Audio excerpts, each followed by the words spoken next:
में संकेतों के बड़े मायने होते हैं। उत्तर प्रदेश की रणभूमि को भी प्रतीकों की ऐसी ही राजनीति ने सुलगाया हुआ है।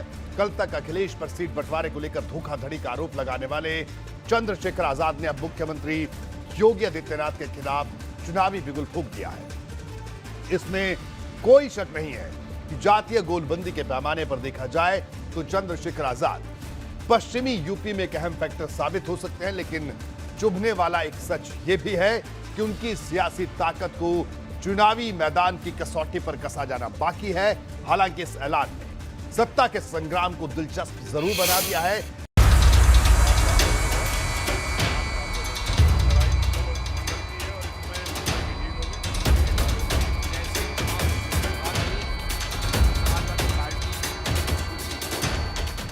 गोरखपुर की सदर सीट पर जोरदार फाइट, योगी गढ़ में किसका भौकाल टाइट। योगी को टक्कर देंगे आजाद, सपा ने उतारा अपना उम्मीदवार। गोरखपुर में जाके जनता के सामने अपनी बात रखेंगे और मुझे विश्वास है कि गोरखपुर की महान जनता हमें आशीर्वाद देगी।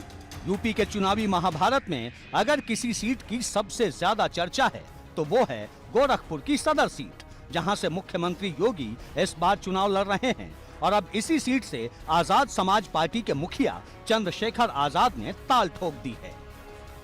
जिस तरह से पूरे 5 साल उत्तर प्रदेश में हम विपक्ष के रूप में लड़े हैं, ऐसे ही गोरखपुर में जाके जनता के सामने अपनी बात रखेंगे और मुझे विश्वास है कि गोरखपुर की महान जनता हमें आशीर्वाद देगी और योगी आदित्यनाथ जो है इस बार वापस जो है अपने आम काम पे लौटेंगे। मठ के काम पे लड़ाई मंडल और कमंडल की है और इसमें मंडल की जीत होगी, कमंडल की हार होगी। चंद्रशेखर आजाद का ये ऐलान 2014 के लोकसभा चुनाव की याद दिला रहा है, क्योंकि इसी तरह अरविंद केजरीवाल नरेंद्र मोदी को चुनौती देने वाराणसी पहुंच गए थे। हालांकि केजरीवाल को हार का सामना करना पड़ा था, लेकिन जो काम केजरीवाल नहीं कर पाए, क्या वो चंद्रशेखर आजाद कर पाएंगे? ये सवाल इसलिए भी बड़ा है क्योंकि इस सीट से समाजवादी पार्टी ने शुभापति शुक्ला को अपना उम्मीदवार बनाकर मैदान में उतार दिया है। शुभापति शुक्ला स्वर्गीय उपेंद्र दत्त शुक्ला की पत्नी है। शुभावती जी, बहुत बहुत बधाई आपको टिकट मिलने की। अब आगे क्या तैयारी है? चुनाव लड़ना है, नेताजी के विचारों को आगे बढ़ाना है। गोरखपुर सदर सीट पर करीब 4.5 लाख वोटर हैं, जिनमें सबसे अधिक कायस्थ वोटर की संख्या है। यहाँ कायस्थ वोटर करीब 95,000, ब्राह्मण 55,000, मुस्लिम 50,000, क्षत्रिय 25,000, वैश्य 45,000, निषाद 25,000, यादव 25,000, दलित 20,000। इसके अलावा पंजाबी, सिंधी, बंगाली और सैनी कुल मिलाकर करीब 30,000 वोटर हैं। लेकिन सभी जातियों के वोटर चुनाव में जाति देखकर नहीं, बल्कि गोरखनाथ मंदिर यानी योगी आदित्यनाथ के नाम पर वोट देते हैं। मतलब यहाँ लाख कोशिश करने के बाद भी सारी पार्टियों का जातीय समीकरण बिगड़ जाता है। ये सीट पिछले 33 सालों से भाजपा के पास है। 2017 के विधानसभा चुनाव में सपा और कांग्रेस का गठबंधन हुआ था। दोनों दलों ने मिलकर राहुल राणा को संयुक्त प्रत्याशी बनाया था।